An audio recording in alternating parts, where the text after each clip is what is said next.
At tayo muling napadpad rito, no. Bali parte na pala to ng Numancia eh.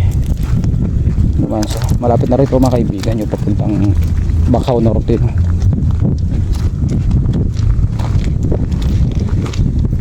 Sa gantong dalampasigan din kami naglalakad nung 1 month ago, ando sa may parte ng Tabao. Bali ito kasama ko nakakita ng ano, no. Siya yung nakakita ng buto.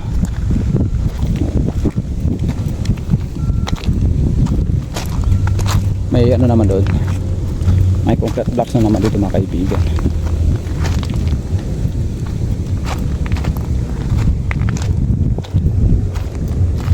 Ito, kala ko ano na, hindi yung bulaklak na ano, sabog na. Itong kinakain ng mga ano, ito yung kinakain ng ano, ng mga ibon. Ito oh. Hindi tumaranghan.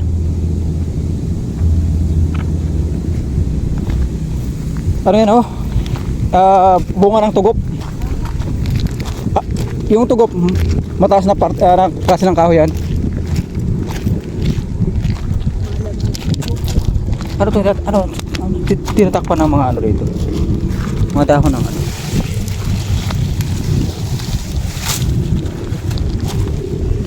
Kala ko ano na eh. Ha?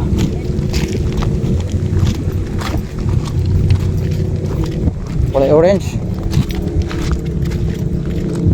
Bukuhan. Buko. Ano to? Ano to han? Flashlight yata. Ha?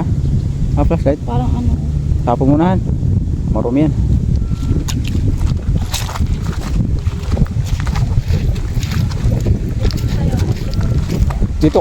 Ito kasi no mga kaibigan, yung ilog na hindi pa namin narating, at yung itong akasya na nakikita namin dito banda sa may ano na yun, yung parting guba, dahil ito sitio guba yan mga kaibigan, no?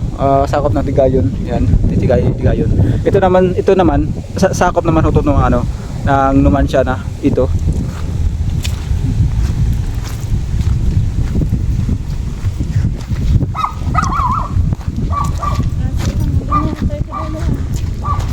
Oh, yung daming isda dito.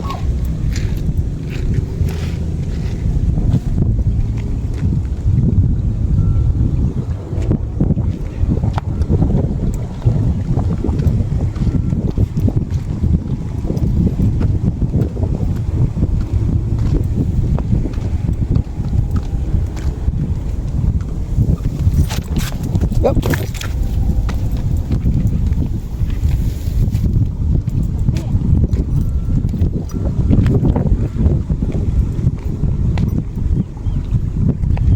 Si father mo baka ando na yon sa ano, sa Libacao.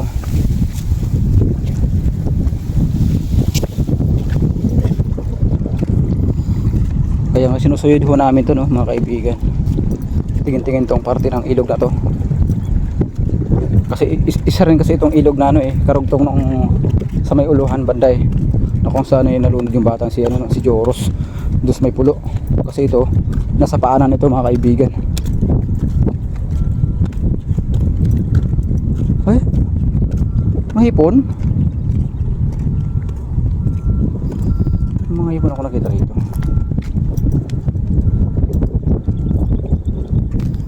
Ito pala yung pinakamalaking akasyang nakikita namin sa tawid mga kaibigan. Yan. Masyadong mano yung tubig dito. Malabo. Ang labo ng tubig.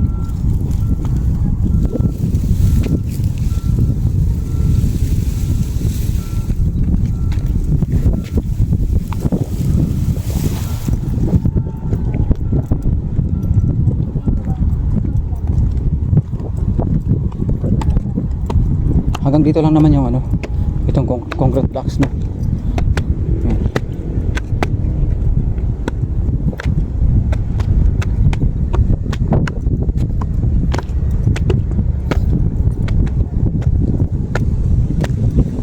Ito na pala yung ano nito.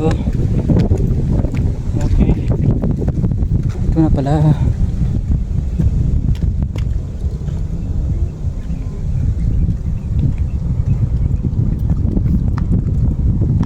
Ay, balete pala to. Ah, ito na pala yung pinakamalaking balete na nakita ko, Han. Baka ito yata sinasabi ni ano, na kalawag na malaking puno na nakadungaw yung mga ugat sa ano, sa ilog. Ito na siguro yun. It's amazing mga kaibigan, napakalaking balete. Ay, wow. Grabe ang laki, ano? Baka ito siguro yung sinasabi niya, no? Ay, galawag na malaking puno. Sarap ng hangin, pambihira. Woo! Oh, tingnan mo kaibigan. Sa laki ng balete na to. Ang ganda naman. So, ang laki ng hangin.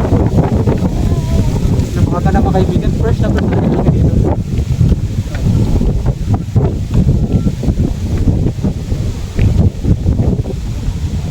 Yun yung sinasabi na si Chogoba mga kaibigan. Ayan. Makapansin yung mga buwan dyan halos nagkakanda tipak-tipak na mga kaibigan. Ayan.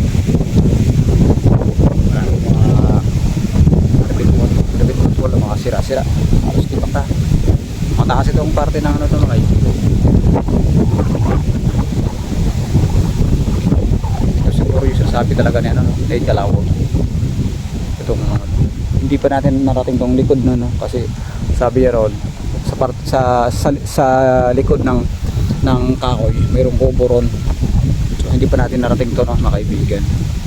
Ayan, hindi pa natin narating. Kaya first time po natin makakapunta rito no, mga kaibigan.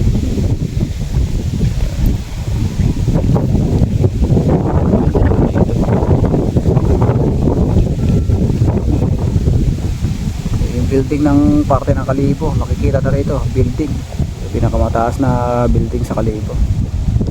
Ayun o, yung pitong palapag na building yun. Ayun, pitong palapag yan.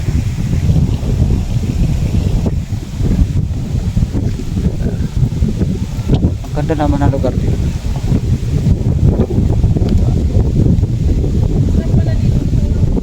Oo, ayun naman yung tulay mga kaibigan.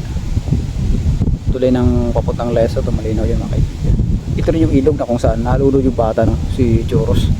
Itong ilog na yun. Pero nasorbi na ho natin yan no? Doon. Doon. Kakababot na ho tayo ng ano, ng Bakhaw no? Mga kaibigan. Itong parte lang hindi natin na narating ito parte mga kaibigan. Ito yung balete mga kaibigan. Ito yung first time na balete nakita ko sa buong buhay ko no mga kaibigan. Pagka man mayroong balete ron sa may parte ng Manduyog Hill. Pero ito talaga yung pinakamalaki. Bali dalawa pala to sino mga kaibigan. Dalawa. Isa. Ito yung pangalawa.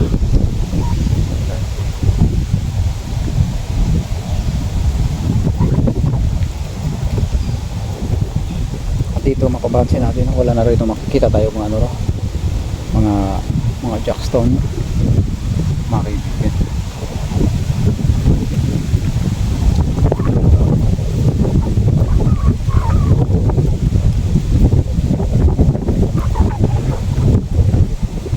Dito wala na akong tubig dito banda itong parte yan. Itong parte wala na akong tubig dito lang siya dito lang